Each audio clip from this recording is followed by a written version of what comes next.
The first crack in my marriage appeared not with a bang, but with the quiet precision of a scalpel.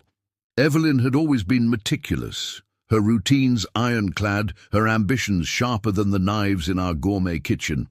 We met during my residency at Boston General, where she was a rising star in hospital administration. Her confidence was magnetic, her ability to command a room effortless. For years, I mistook her cold efficiency for strength. By the time I realized it was a mask for something far darker, I was already trapped in the amber of her design. Our life unfolded like a staged play. Waterfront penthouse, charity galas, vacations framed for Instagram. She curated our existence with the same ruthlessness she applied to hospital budgets. I told myself this was love, a partnership built on mutual respect. But respect, I learned, is brittle when layered over silence. The first betrayal came disguised as forgetfulness, a missed anniversary dinner, a cancelled weekend getaway. "Emergency board meetings," she'd say, her voice crisp as a freshly starched lab coat. I believed her. Why wouldn't I? Evelyn's world revolved around success, and I was its willing satellite. The truth arrived on a rainy Thursday, tucked between spreadsheets in her unlocked laptop. A folder labeled "Conference Notes" contained photos, Evelyn and David Chen, the hospital's new CFO, tangled in a Venetian hotel suite. Dates stamped the images over 18 months. My hands shook as I cross-referenced them with her travel calendar. Lisbon, Dubai, Tokyo. Each trip a double helix of deception. The worst wasn't the intimacy, it was the laughter. In every shot, her smile reached her eyes, a warmth she'd rationed from me for years. I spent nights dissecting my blindness. The extra hours she spent reviewing contracts. The way David's name peppered her anecdotes. The diamond tennis bracelet she'd worn home from Singapore, claiming it was a gift from the board. A lesser man might have confronted her. But vengeance, I decided, required more than rage. It demanded a surgeon's precision. I began with due diligence. David was married to Lena, a pediatric oncologist whose kindness was legendary, even in our cutthroat circles. They had 2 daughters, their photos a parade of ballet recitals and science fairs. Evelyn's emails to him were clinical, devoid of affection. A transaction, not a romance. This wasn't love. It was a power play, a merger of ambitions. David controlled the hospital's finances, Evelyn its operations. Together they were untouchable. But every organism has a weakness. For David, it was his sideline, a chain of boutique rehab clinics, billing insurers for phantom treatments. For Evelyn, it was her obsession with legacy. She'd recently launched a foundation for underprivileged med students, her name etched in gold on the donor wall. I watched her preen at the gala, champagne flute in hand, as cameras immortalized her magnanimity. That's when the shape of my revenge crystallized. I wouldn't destroy her, I'd let her do it herself. Over 6 months, I became a ghost in our marriage. I praised her absences, encouraged her networking trips. Meanwhile, I cultivated sources.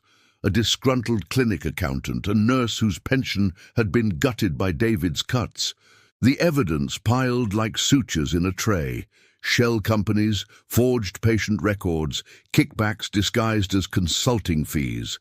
I anonymized the data, funneling it to an investigative journalist whose byline specialized in healthcare scandals. The night before the story broke, I booked a one-way ticket to Zurich and withdrew half our savings. Let the courts claw at the rest. As the plane lifted off, I imagined the headline, "Hospital Titans Implode in 200 millimeters Fraud Scandal." Evelyn's foundation, funded by stolen Medicaid funds. Her donor wall, a monument to avarice. By sunrise, her name would trend alongside words like monster and disgraced. I left no note, no explanation. Let her trace the collapse back to the quiet husband she'd dismissed as a prop, the one who'd memorized every loophole in her moral code. Zurich was a stopgap, not a sanctuary. I rented a sparse flat overlooking the Limmat, its sterile walls a mirror of my hollowed-out conscience. The news erupted as predicted. CNN picked up the story within hours. Footage showed Evelyn exiting a courthouse, her tailored blazer wrinkled, face shielded by oversized sunglasses. David's mugshot, pale and bloated, flashed beside headlines screaming "Phantom patients, real prison time." I tracked the fallout like a pathologist observing metastasis. The hospital severed ties with both. Lawsuits bloomed. Patients, insurers, shareholders. Lena filed for divorce, taking the girls to her family in Seoul. Evelyn's foundation collapsed, its website replaced by a single red banner under federal investigation. Yet she fought. Oh, how she fought. Op-eds painted her as David's pawn, charitable donations refunded in a desperate PR ballet. For months I watched her claw for redemption, her downfall more intoxicating than any drug. Then came the email. Subject, "I know it was you." Her message was succinct, stripped of the corporate jargon she'd weaponized for years. "You think you've won? You've only made me hungrier. Meet me, face to face, or are you still the coward who flees in the night?" Curiosity, that old betrayer, led me to a cafe near Gustad. She arrived in a black Mercedes, hair dyed jet black, her aura sharpened by ruin. No pleasantries, no tears, just a manila folder slid across the table. Inside, photos of Lena's daughters at school, their Seoul address, a screenshot of my Swiss bank balance. "You forgot something," she said, voice like a scalpel. "I built that hospital. I know every secret, every back door, including yours." My blood chilled. She'd found the offshore accounts, the shell companies I'd used to leak the data. "One phone call," she whispered, "and Interpol freezes your assets." Another, and Lena's children learned their father's fraud paid for their piano lessons.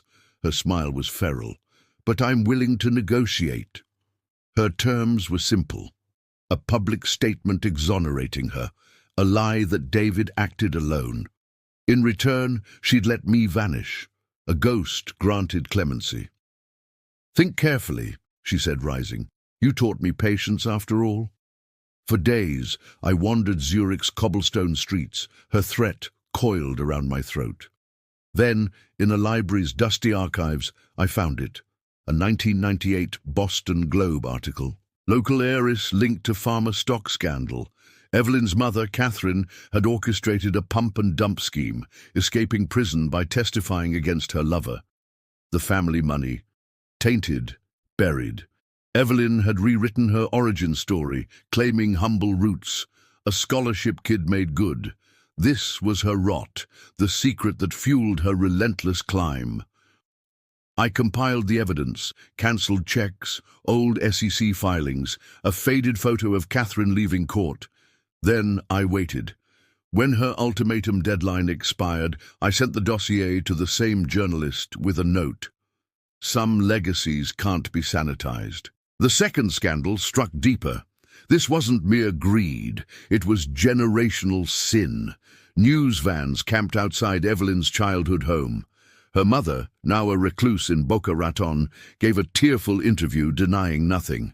"We did what we had to," she rasped, as if that excused the pensions devoured, the lives derailed. Evelyn's downfall became a parable. Memes photoshopped her donor wall into a prison roster. Late-night hosts quipped about family values. Her remaining allies evaporated. The hospital sued to strip her name from its wings. She retaliated with precision. My Swiss accounts froze overnight. A mysterious tip led authorities to my flat, though I'd already fled to a fishing village in Iceland. But her fatal error was arrogance. She subpoenaed Lena, demanding testimony about David's coercion. Lena, it turned out, had kept receipts. Years of encrypted files, David's threats, Evelyn's emails pressuring her to falsify research grants. The courtroom footage went viral.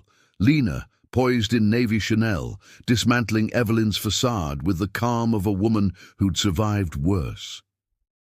"You mistake mercy for weakness," she told Evelyn, whose sneer faltered, "but I protect what's mine." The judge sentenced Evelyn to 15 years, David, 22.